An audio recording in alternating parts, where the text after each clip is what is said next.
Hello friends, આજે આપણે સરગવાની શીંગનું શાક બનાવીશું. તેની રેસીપી જોઈશું. સરગવાની શીંગને નાના નાના કટકા કરી તેને ધોઈ લઈએ. એકદમ બહુ નાના પણ નહીં અને બહુ મોટા પણ નહીં, એવા કટકા કરીને આપણે વોશ કરી લઈએ. ધોવાઈ જાય એટલે એક વાસણમાં આપણે સરગવાની શીંગની અંદર 2 ગ્લાસ જેટલું પાણી એડ કરીએ. થોડુંક હલ્દી પાવડર, સ્વાદ અનુસાર નમક એડ કરી દઈએ અને બધું મિક્સ કરી દઈએ. 5 થી 10 મિનિટ માટે તેને ઉકાળી લઈએ.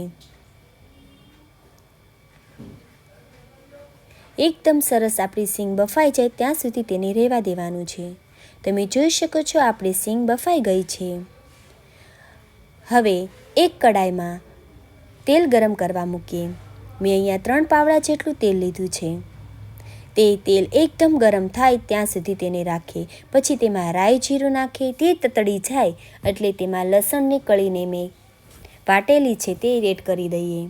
એકદમ બ્રાઉન કલરની લસણની કળી થઈ જાય તો તેમાં 2 મીડિયમ સાઇઝના ટમેટાં એડ કરીએ. ટમેટાં એકદમ નરમ થઈ જાય એટલે 1 ટેબલસ્પૂન હલ્દી પાવડર, 1 ટેબલસ્પૂન ધાણા જીરું પાવડર અને 2 ટેબલસ્પૂન મેં અહીંયા ચણાનો લોટ એડ કર્યો છે.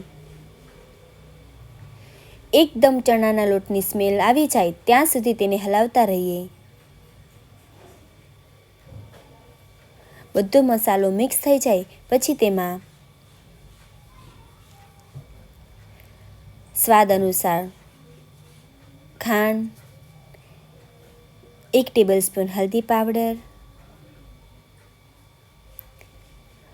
લીલા ધાણા બધું એડ કરી દઈએ